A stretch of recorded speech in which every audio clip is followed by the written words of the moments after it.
Je voudrais partager avec vous ce partage ce matin, ce titre ce matin, être un modèle ou soit un modèle. J'ai reformulé après en ayant travaillé, j'ai oublié de changer le titre, mais c'est soit un modèle. Parce que c'est ce que Paul va dire à Timothée. Et on va le lire de suite dans Timothée, au 1 Timothée, chapitre 4. 1 Timothée 4, 12. Il est écrit ceci.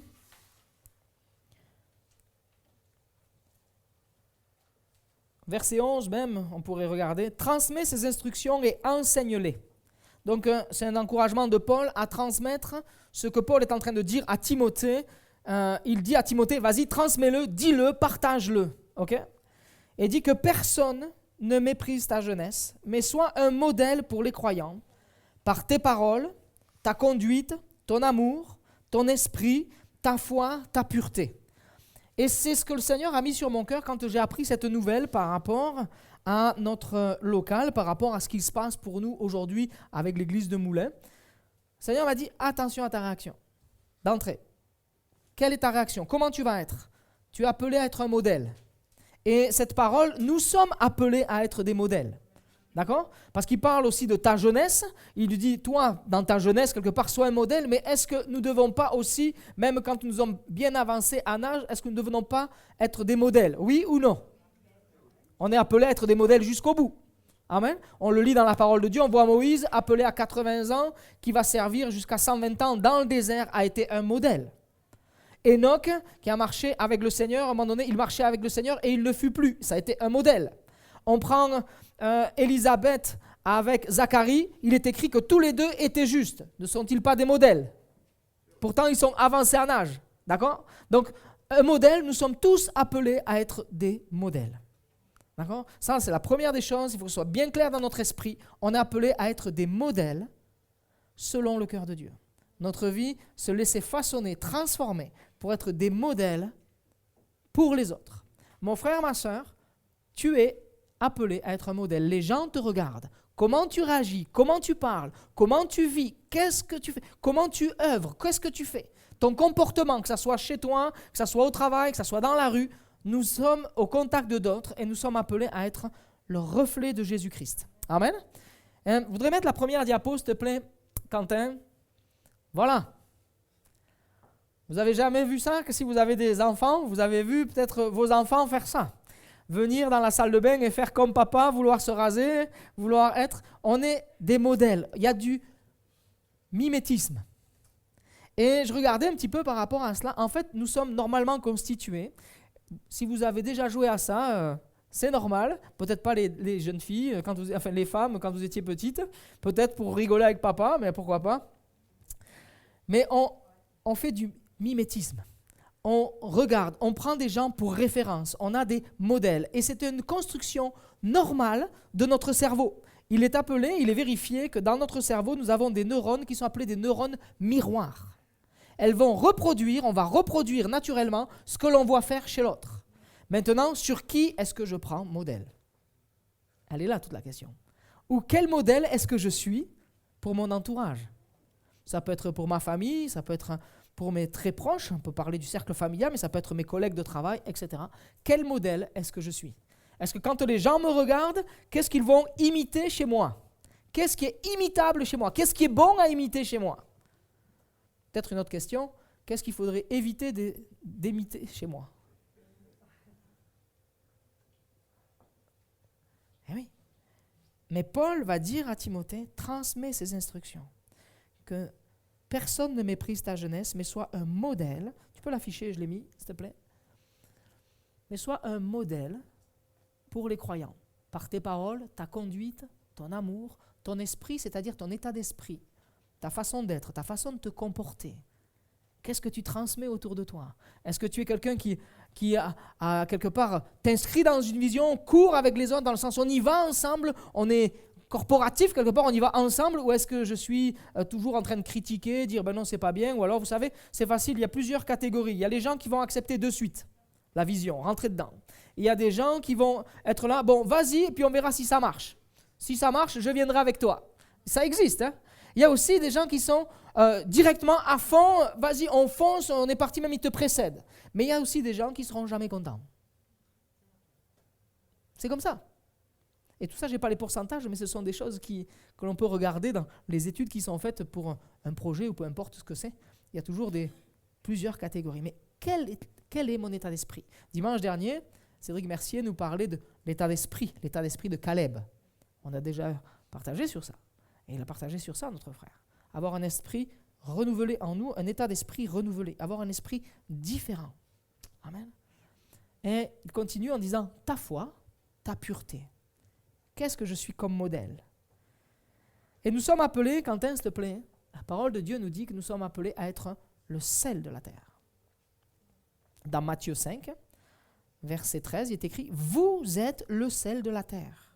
Mais si le sel perd sa saveur, avec quoi la lui rendra-t-on? Il ne sert plus qu'à être jeté dehors et piétiné par les hommes. » Mon frère, ma soeur, première question. Deuxième, quel modèle es-tu? Deuxième question, quelle saveur as-tu? Quel goût j'ai? Et pour avoir du goût, pour que le sel soit efficace, il ne faut pas qu'il reste dans la salière. Si tu mets la salière dans l'assiette, ça ne va pas changer grand-chose si ce n'est te gêner. Mais on a besoin de sortir de la salière. C'est-à-dire qu'à un moment donné, on a besoin de se mettre en action.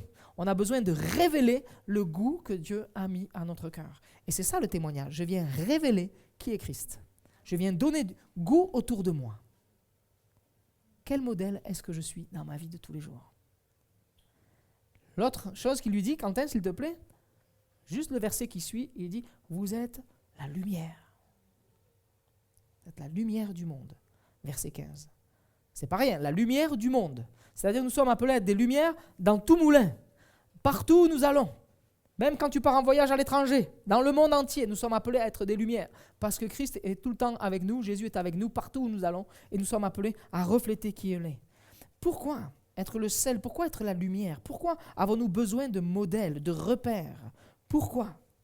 Parce qu'il est écrit ceci dans 2 Timothée 3, au verset 1er. « Sache que dans les derniers jours, il y aura des temps difficiles, car les hommes seront égoïstes, amis de l'argent, vantards, orgueilleux, blasphémateurs, rebelles à leurs parents. » Et là, on peut voir aussi que les jeunes sont appelés à être des lumières et du sel aussi.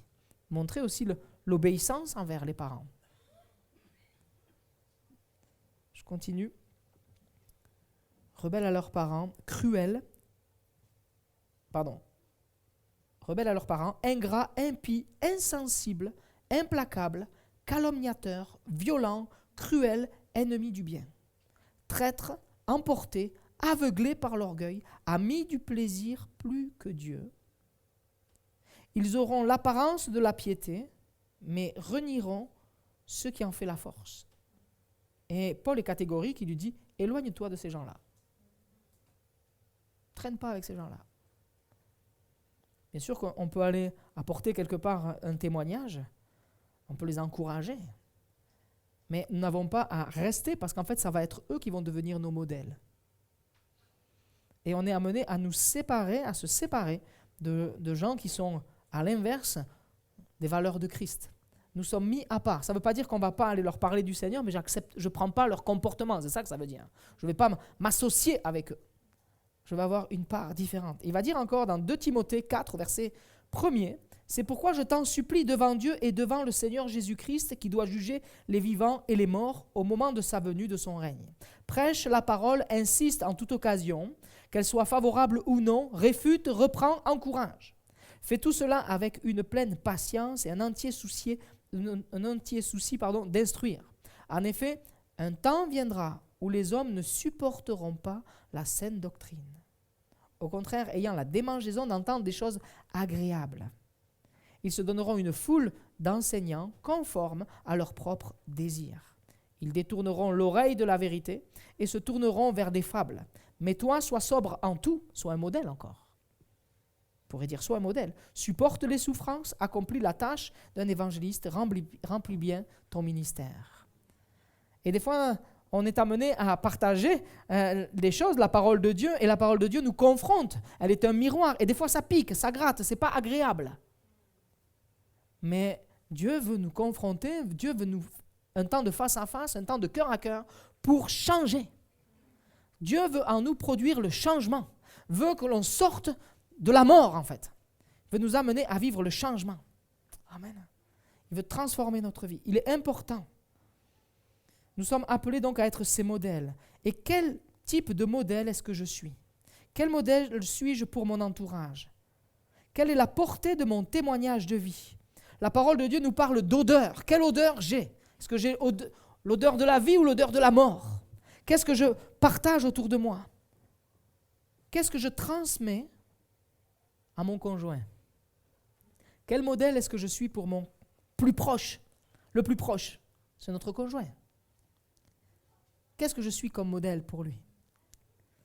Quel modèle je suis pour mes enfants? Ma façon de parler. Comment est-ce que moi, dans le couple, je parle à mon épouse devant mes enfants? Quelle attitude j'ai en tant qu'époux, en tant qu'épouse, avec mon conjoint, celle qui partage ma vie ou celui qui partage ma vie?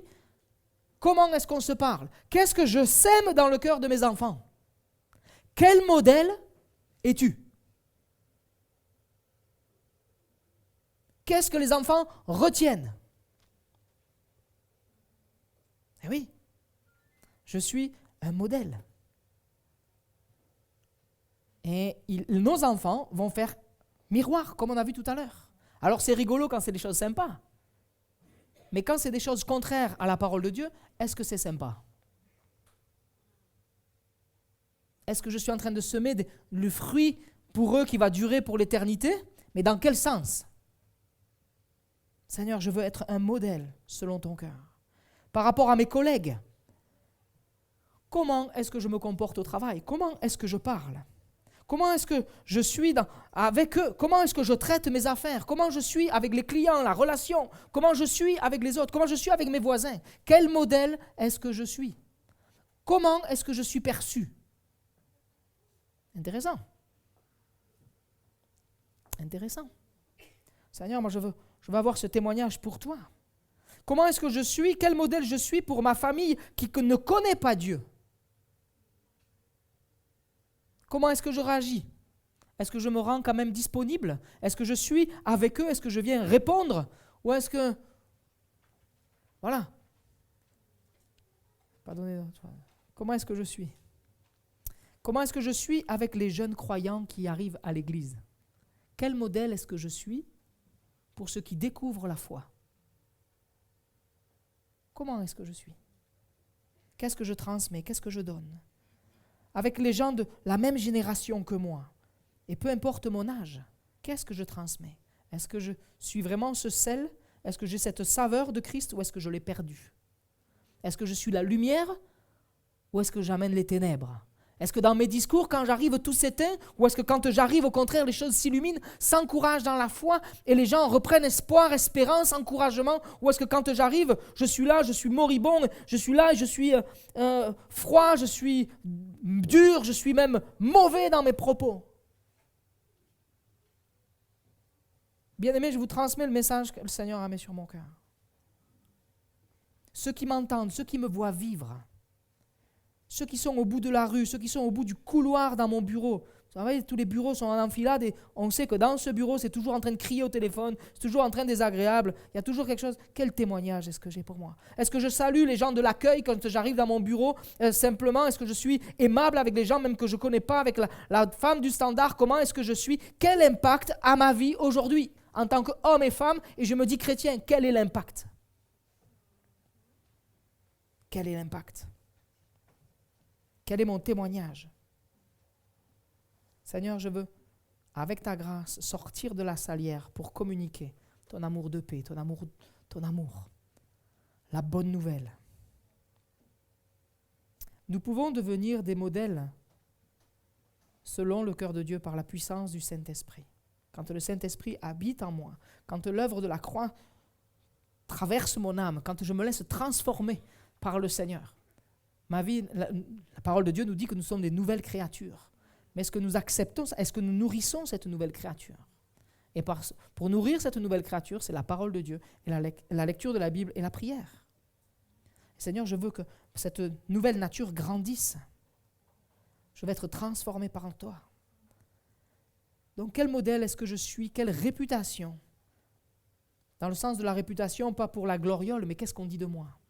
J'ai un ami qui travaille dans le domaine de la banque et tout le monde sait, partout où il a travaillé, qu'il est appelé le chevalier blanc. Quelqu'un qui ne fait aucune mauvaise transaction. Il vérifie, il va très loin, il gère des gros comptes et il est là et il vérifie que l'argent ça soit impeccable, qu'il n'y ait pas quelque chose, un versement illicite. Il prend, quelque part, il va pouvoir bloquer certaines affaires qui ne sont pas correctes. Et les gens savent qu'avec lui, il n'y a pas de passe-droit, quoi. C'est nickel. Soit tu es dans les clous, soit tu ne l'es pas.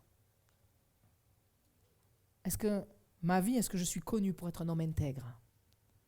Une femme intègre? Femme de foi? Un homme de foi? Qu'est-ce que je transmets autour de moi? Ouais.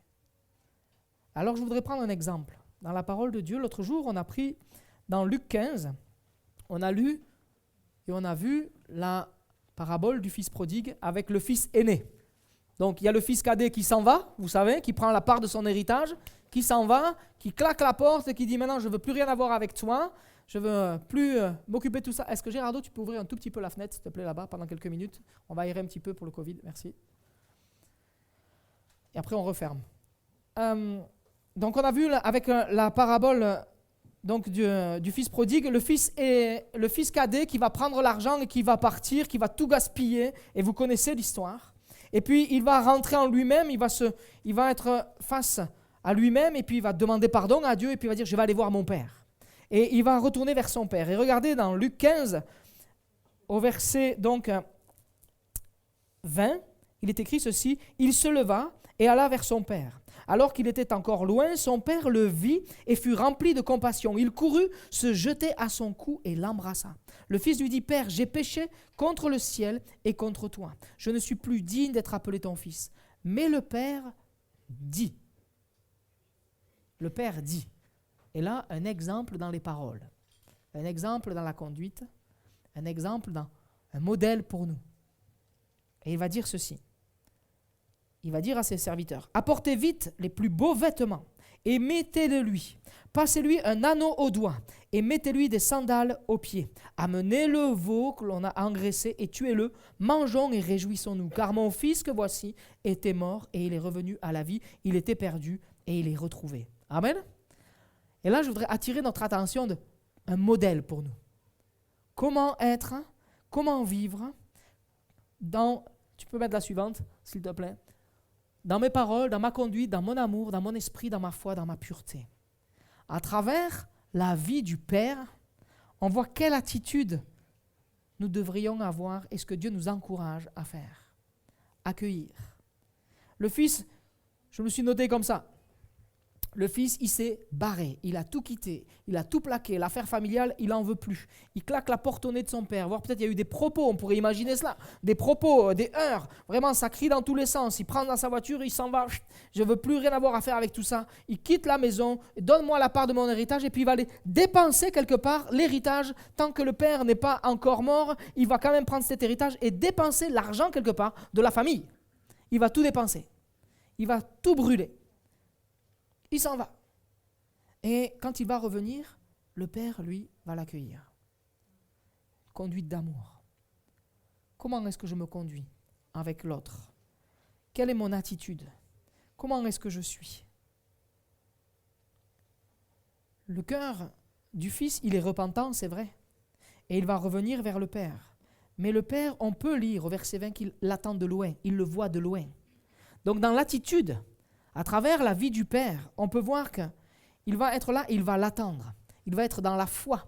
Il va peut-être, on pourrait supposer qu'il prie même pour son fils qui est au loin, qui est sans Dieu, qui est en train de se perdre. Il va prier, il va l'attendre. Tous les jours, il va être, quelque part, on pourrait imaginer que tous les jours, à telle heure, il se met sur le chemin et peut-être prier et dire, pourvu qu'il n'y arrive rien, garde-le, ramène-le. Il va insister, il va être un modèle pour nous. Et quand il va arriver, il va lui courir dans les bras. Le père va sortir et va courir au-devant du fils. Peut-être que nous, s'il y a quelqu'un qui nous a fait une crasse ou une mauvaise attitude, on aurait été capable de sortir avec un fusil. On aurait été capable de courir dessus et de dire « Ah oui, t'es là, toi, je vais te parler, moi. Je vais te dire les choses. Je vais te régler ton affaire. Je vais avoir des propos, des paroles en lui disant « Voilà, je vais déverser toute ma rancune, toute ma colère. Je vais la déverser. » Mais le Père n'a pas du tout cette attitude-là. Le Père a des paroles bénissantes, a une conduite d'amour. Il va aller vers lui, il va le prendre dans les bras, il va le serrer, même s'il sent le cochon. Il sent. Il va le prendre. Et il va le changer. Il va dire, mettez-lui cette robe neuve, mettez-lui des vêtements neufs quelque part, mettez-lui un anneau, il revient dans la famille, mettez-lui l'anneau qui symbolise qu'il est de la famille. Mettez-lui des sandales aux pieds, parce que sans sandales, on est considéré comme un esclave à l'époque. Il n'est plus esclave, il est mon fils. C'est mon fils. Et je l'aime. Comment est-ce que je réagis peut-être? Dans ma famille, il y a peut-être dysfonctionnement, il y a peut-être quelque chose de compliqué. Comment est-ce que je réagis? Ah, ils ne m'ont pas téléphoné, mais je ne vais pas lui téléphoner. Mon fils, ma fille ne m'a pas appelé depuis 1 an, je ne vais pas l'appeler. Est-ce que c'est ça que le Seigneur attend? Seigneur, je veux être un modèle. Je veux avoir l'attitude du Père qui va aller voir, qui va les aimer, qui va persévérer.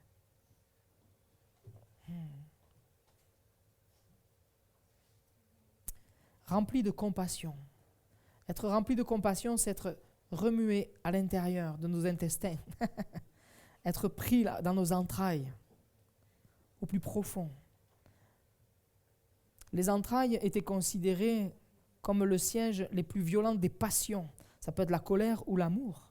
Mais les Hébreux, pour eux, c'était le siège des plus tendres affections. Avoir de la compassion, la plus tendre des affections. Pour mes enfants, pour peut-être une situation, des gens que je côtoie, je veux avoir de l'affection. Et on voit que Jésus, lui, est un modèle. Il avait une compassion, il était ému de compassion pour les foules. Ému de compassion pour les malades, pour les lépreux, pour les aveugles, pour les sourds, pour les boiteux. Ému de compassion. Seigneur, je veux être un modèle aussi dans la compassion. Apprends-moi à aimer comme toi. Je veux regarder comme toi tu vois. Sors-moi de mon égoïsme, sors-moi du moi et donne-moi d'aimer l'autre. Cet amour, il va le manifester en courant au cou de son fils. Il va être artisan de paix. Il va travailler à la reconstruction, va travailler et procurer la paix. Il va être vecteur de paix pour lui et son fils. Et je veux être aussi vecteur de paix avec les gens qui m'entourent, mais je veux être vecteur de paix au sein de mon couple. Je veux être homme et femme de paix. Je veux travailler à la construction. Ouais. Dans le terme, quand il est parlé de l'amour que le Père a, que quand Timothée va recevoir cet encouragement de Paul d'être un modèle dans l'amour, ça peut être l'amour, bien sûr, on peut aimer, on pourrait parler de notre vie de couple, mais là, il est parlé de l'affection fraternelle. L'amour que l'on peut exercer les uns envers les autres au sein de l'Église. Seigneur, je veux être un modèle dans cet amour. Je veux aimer l'autre, je veux accueillir, je veux aimer, voire peut-être pardonner. Et Paul va encourager les Colossiens en disant « Supportez-vous les uns les autres, et si l'un de vous a une raison de se plaindre d'un autre, pardonnez-vous réciproquement. Tout comme Christ vous a pardonné, pardonnez-vous aussi. » Aux Éphésiens, il va leur dire « Soyez bons et pleins de compassion les uns envers les autres. Pardonnez-vous réciproquement comme Dieu nous a pardonné en Jésus-Christ. » Nous voulons avoir une conduite comme Dieu aime. Nous voulons être des modèles dans notre conduite. Et quand il voit de loin le Père, on pourrait se dire c'est donc veiller. Je veux être de ceux qui sont des modèles veillés dans la prière. Veiller les uns pour les autres. Attendre le retour de ceux qu'on ne voit plus. On pense à certains qui ne viennent plus. Seigneur, on veut continuer à prier avec fidélité afin que tu les encourages. On veut attendre avec foi. Le Père, un exemple. Aussi, quand on est face à une difficulté, je veux encourager pour nous, les hommes, parce que vous n'allez pas être contents, les gars, mais c'est plus masculin que féminin. Quand il y a un souci, une femme va plus affronter frontalement le problème. Et nous, les hommes, on a tendance à partir, à fuir. On ferme la porte, on dit, on va attendre ça s'apaise, et puis je vais voir après, tout ça. On fuit la rencontre, on fuit le face-à-face. Je ne vais pas vous faire lever la main, les gars, si vous êtes d'accord avec moi, mais on est un peu comme ça. On attend que les choses s'apaisent, on dit, bon, on va revenir après, mais on a tendance à fuir. Le père, là, il voit son fils arriver, il court. Seigneur, je veux être un modèle. Je veux assumer les responsabilités. Je veux assumer peut-être, il y a peut-être quelque chose qui s'est mal passé, mais je ne veux pas rejeter la personne parce que je pourrais parler de moi, comme ça c'est plus simple peut-être. Mais moi, s'il y a un problème, au bout d'un moment, je tendance à dire, bon, ok, tu veux comme ça, eh bien, débrouille-toi. Ce n'est pas ce que Dieu demande. Je ne dois pas rejeter la personne, je dois aller à la rencontre de la personne. Et aimer la personne. Je veux régler le différent, je veux aimer, je veux considérer l'autre. Rejeter l'autre, l'indifférence, ça tue. Mais d'aller à la rencontre, dire, ok, il y a un souci, on s'aperçoit qu'il y a un problème, on va régler cette affaire. Et ça, c'est, bien aimé, c'est bon pour notre vie de couple. Régler les affaires. Régler. Je veux persévérer. Le Père, on voit qu'il persévère dans sa conduite, comme on disait tout à l'heure. Je veux me souvenir qu'un Dieu est celui qui conduit nos vies. Il est souverain. Ouais. Et on pourrait supposer, c'est une supposition, mais dans le cœur d'un père, de voir son fils partir, ou dans une relation amicale, si on a des amis qui s'en vont, qui nous font la tête, on s'en va, on se sépare sur un différend. C'est violent, ça fait mal. Et on peut supposer que pour que le père puisse avoir cette démarche envers son fils, c'est que lui, il est allé rencontrer le père. Tu as rencontré son père. Tu as rencontré Dieu. En disant, tu vois la situation, ça me pèse, c'est compliqué. Il y a un différend, c'est dur. Donne-moi la force de pardonner, donne-moi la force. C'est quelque chose que l'on pourrait supposer, ce n'est pas écrit dans le texte, mais c'est une supposition qu'on pourrait faire. Et quand il y a quelque chose qui ne va pas, au lieu de rejeter la personne, au lieu de s'en aller, au lieu de faire comme s'il n'y avait rien, mais Seigneur, je veux venir te rencontrer, que tu viennes me donner la force de pouvoir éclaircir la chose. Et je veux que tu enlèves de mon cœur toute colère, toute rancune, toute haine, tout rejet. Mais donne-moi d'aimer. Je veux être un modèle. Je veux être un modèle. Je veux être un modèle selon ton cœur. Et ça, c'est possible parce que Jésus a donné sa vie à la croix du Calvaire. Et Jésus vient nous communiquer la force de pouvoir pardonner. Vient nous donner la force. Et dans cette relation, on vient se décharger sur lui. Amen. Nous voulons être des hommes et des femmes aussi de foi face à l'opposition. Et aujourd'hui, nous avons de l'opposition pour l'église de Moulins, pour ce local. Je veux être un modèle dans la foi. C'est ce que le Seigneur m'a demandé de faire. Sois un modèle, Cédric, dans la foi. Ne tapis-toi pas. Je contrôle la situation. J'ai quelque chose pour vous. Toi, sois un modèle dans la foi, dans l'espérance. Continue. Parce que je pourrais dire, mais moi c'est comme ça, je me casse. Arrête pas de local, je m'en vais ailleurs. Mais c'est pas ce qu'on veut. C'est pas ce qu'on veut. Ce qu'on veut, c'est on veut voir la gloire de Dieu. Voir la beauté, l'œuvre de Dieu. Et là, on doit s'inscrire, être des modèles dans la persévérance, être des modèles dans la prière, être des modèles pour veiller, être des modèles pour entretenir, encourager, être des modèles pour... On y va. Seigneur, je veux persévérer avec toi. Ouais. Il y avait vraiment cet accent aussi pour nous ce matin, être des modèles dans la parentalité. Père ou mère, quel modèle est-ce que je suis pour mes enfants? En amour, en conduite, en parole, en état d'esprit, en investissement dans la famille, dans la considération des enfants, dans le respect, dans l'implication, dans la foi, dans la pureté. Ouais. Seigneur, je veux être un modèle, comme tu veux toi. Modèle de foi, on peut penser à Élie. Élie, un homme plein de foi. Et sa foi, il va être capable de la transmettre. Rappelez-vous, quand il y a les prophètes de Baal, vous connaissez cette histoire où il y a le feu du ciel qui va descendre et ça va tout brûler. Suite à ça, lui, il va se tenir en prière et il va dire à son serviteur, vas-y, monte. Qu'est-ce que tu vois? Une fois. Et le gars, il faut qu'il monte. Il monte, il revient, il n'y a rien du tout. Ok, Élie continue à prier. Et dit, vas-y, remonte. Une deuxième fois. Comment? Tu sais, Élie, c'est un peu haut quand même. Ok, qu'est-ce qu'il y a? Rien, ok, remonte. D'accord, remonte 3 fois. Remonte 4 fois. Remonte 5 fois. Remonte 6 fois. Remonte 7 fois. Et à la 7e, qu'est-ce que va dire le serviteur? Et il y a un petit nuage. Il y a un petit nuage. Et de ce petit nuage, il va comprendre qu'en fait, ça, c'est important. Il y a eu un changement. Il y a quelque chose qui s'est passé. La foi d'Élie se transmet à son serviteur parce que de ce petit nuage, il s'est dit, ça, il faut que je le dise à Élie, il y a quelque chose qui est en train de se passer. Si ça n'avait pas été important pour lui, il aurait dit, non, il n'y a rien. Mais il a vu le nuage. Et la foi c'est transmise. Et est-ce que je transmets la foi autour de moi? Et est-ce que je transmets la foi à mes enfants? Même si les enfants ont quitté le foyer depuis des années, tu peux être encore un modèle pour eux. Même si les enfants sont grands, ont des enfants à leur tour, toi, continue dans ta vie à être un modèle de foi pour eux. Montre-leur comment toi, tu vis ta relation avec Dieu. Explique à chaque fois que Dieu a pourvu, que Dieu a répondu, que Dieu a agi, que Dieu a œuvré. Continue à les encourager dans cette démarche, à être ce modèle de foi pour eux. Et ce dernier point, un modèle dans la pureté. Est-ce que je suis un modèle dans la pureté? Dans la pureté, il parle, le mot, quand on regarde sa signification, c'est la pureté charnelle de nos corps, notre façon de vivre, on pourrait parler même de notre sexualité. On pourrait parler de la fidélité dans le couple. Est-ce que je suis un modèle?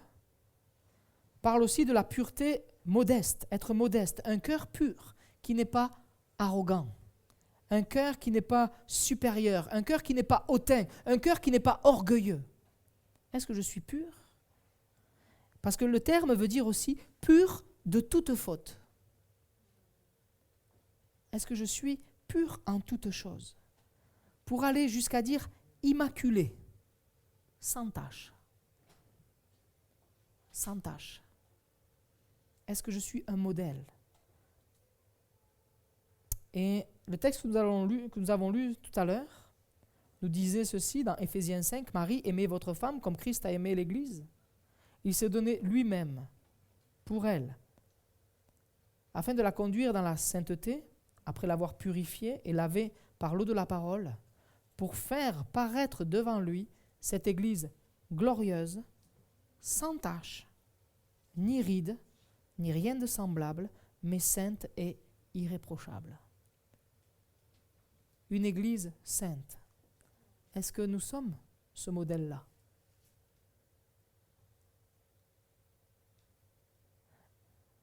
Est-ce que nous sommes ce modèle-là?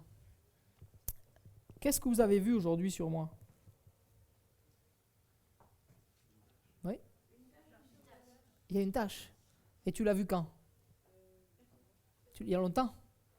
Dès le début. Tout le monde l'a vu. Sauf certains peut-être. Une tache. On la voit.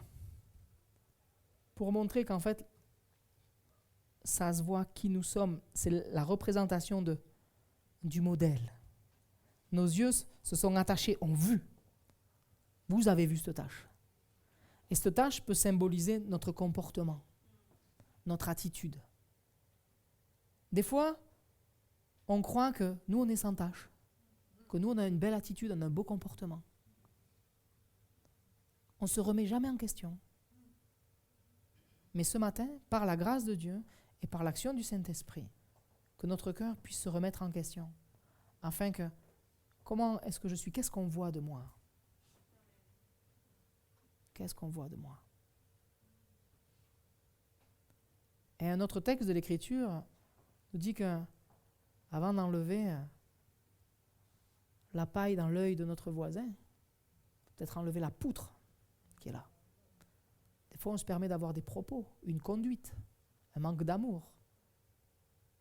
On croit qu'on exerce la foi, mais pas du tout. On croit que l'on est pur, et peut-être pas. Parce qu'au fond de nos intentions, au fond de notre cœur, c'est plus que douteux, plus que moyen. Pourquoi est-ce que je fais la chose? Et notre frère Luc, on en parlait l'autre jour, vendredi, prédication qu'il avait apportée sur nos motivations. Qu'est-ce qui me motive? Qu'est-ce qui me motive? Pourquoi est-ce que je fais la chose? À quoi est-ce que je joue? Est-ce que je suis authentique? Ou est-ce que je joue? un modèle. Vraiment, sur de tout mon cœur, je veux nous encourager à être ce matin au bénéfice de la grâce de Dieu. Quentin, s'il te plaît. Bénéfice de la grâce de Dieu. La croix. Même si vos péchés sont comme le cramoisi, ils deviendront blancs comme la neige. Si j'ai eu une attitude qui n'est pas la bonne, si j'ai un comportement qui n'est pas le bon,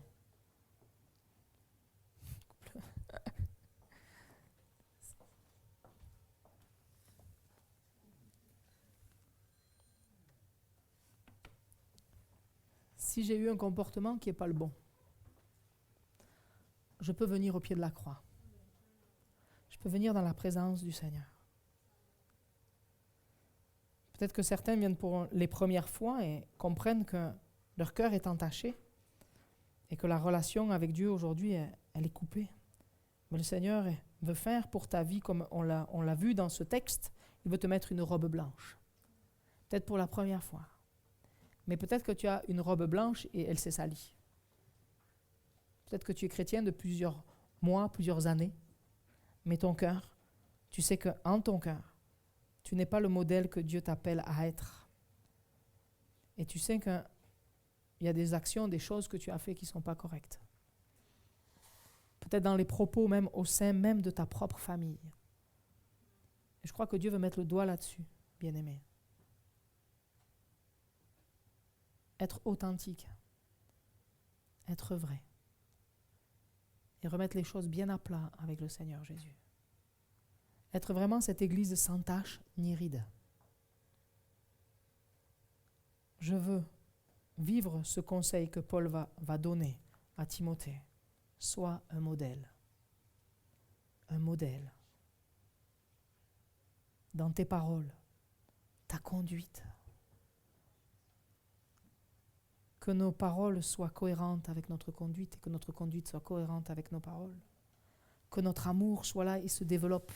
On a parlé, élargis l'espace de ma tente tout à l'heure. Élargis l'espace de mon cœur.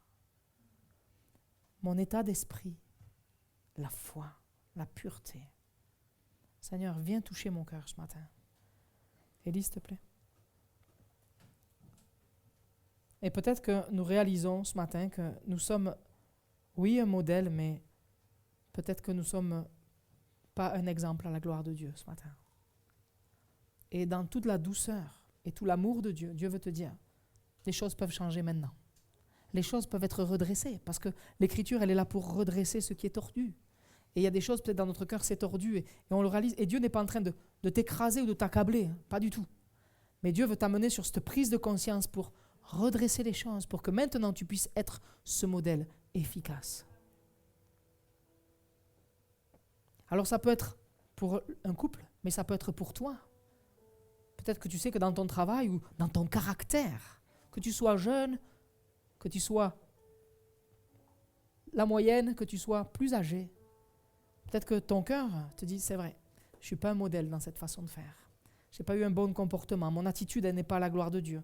Je le réalise. Et tu revisualises les moments, les endroits, les circonstances. Et cela, je veux t'encourager maintenant à le déposer au pied du Seigneur, à lui demander pardon. Afin que ça change profondément en nous et qu'il y ait ce nouvel état d'esprit, ce nouvel état de cœur et vraiment cette prise de conscience que Dieu nous attend pour être sel et lumière, que Dieu nous attend pour être des modèles et que Dieu veut faire de toi un modèle dans cette ville. Dieu veut faire de toi un modèle au sein de l'Église. Un modèle. Parce que bien aimé, nous prions pour qu'il y ait des personnes qui arrivent nouvelles. Et pour cela, il faut que nous soyons aussi des modèles pour pouvoir conduire ces personnes nouvelles à marcher selon le cœur de Dieu. Je ne peux pas avoir une attitude et en sortant en avoir une autre. Qu'est-ce que c'est ça? Je crois que le Seigneur met le doigt là-dessus pour nous ce matin. Mais dans sa grâce, il vient nous donner la possibilité que les choses soient transformées. La grâce de Dieu est là pour relever, pour ramener nos vies sur la voie droite, la voie de l'éternité, nous mettre au fil à plomb de Dieu. Dans sa grâce. Il n'y a pas de confrontation violente. Mais c'est Dieu révèle. Et maintenant, qu'est-ce que je fais? Soyons comme ce Père, allons à la rencontre du problème.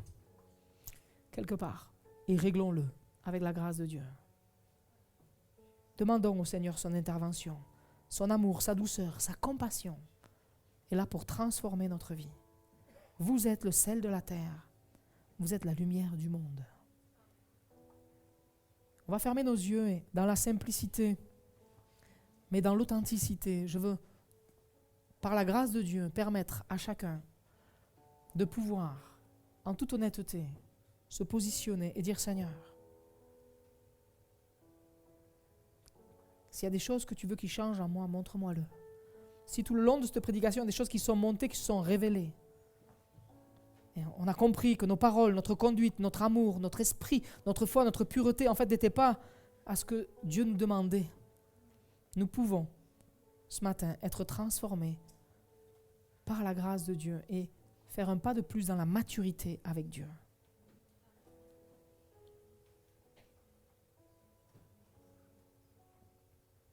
Remettre les choses devant le Seigneur. Dans ce genre d'appel, ce qui est le plus difficile, c'est notre orgueil. Notre orgueil vient nous dire non, surtout, t'as pas besoin. Ne te manifeste pas, c'est pas pour toi, ou tu peux régler ça après un autre jour. Ça, c'est l'orgueil. Mais Dieu nous met face à nous-mêmes et face à lui. Et la seule question, c'est est-ce que tu veux que les choses changent? Oui ou non? Et si tu veux que les choses changent, moi je t'invite pour passer la barre de l'orgueil et dire moi je veux que les choses changent. Je t'invite à te lever parce que c'est un signe d'humilité. C'est dire moi je reconnais qu'il y a des choses qui ne sont pas à ta gloire, mais j'ai besoin que tu changes ça dans ma vie. J'ai besoin que tu transformes dans ma vie. Alors je me tiens debout devant toi et je veux que tu règles ma vie pour toi. Je veux avoir une attitude qui glorifie ton nom. J'ai bien compris que tu nous attends à être des modèles. Et je te demande pardon pour les paroles que j'ai pu avoir, la façon dont j'ai pu me tenir, la façon dont j'ai pu réagir, mon état d'esprit qui n'était pas le bon, le manque d'amour que j'ai eu dans telle ou telle circonstance. Peut-être que j'ai été dur à un moment donné et j'aurais pas dû. Pardon pour les paroles qui sont sorties, Seigneur, dans cette situation. Et les choses reviennent à votre esprit, conduits par le Saint-Esprit. Et je vous invite, moi, à vous-même vous placer devant le Seigneur, à dire, Seigneur, je te demande pardon. J'incline mon cœur devant toi et je comprends que tu m'attends pour être ce modèle, tu m'attends pour être ce sel, pour être cette lumière, et à ce moment-là, je ne l'ai pas été. Et Seigneur, je te demande pardon. Voici mon cœur, voici mon âme. Je te demande, Seigneur, pardon. Et je veux que les choses soient changées. Je veux être ce modèle suivant ton cœur. Je veux être ce modèle que tu nous montres dans ta parole. Seigneur, merci parce que tu accueilles tous ceux, toutes celles qui se lèvent et qui ont ce temps de vérité avec toi. Seigneur, merci parce que tu nous montres dans ton amour que tu peux changer les choses et tu peux nous amener à être justes jusque dans notre vieillesse. À travers le témoignage de Élisabeth et Zacharie, nous voyons que dans leur vieillesse, ils étaient considérés justes. Et Seigneur, et tu peux le faire. Merci, Père, pour la transformation que tu opères dans ma vie. Merci pour ce que tu es en train de faire. Et merci parce que tu fais de moi un modèle selon ton cœur. Seigneur, merci pour ta grâce. Merci pour ton pardon. Merci pour ta bénédiction. Alléluia. Amen.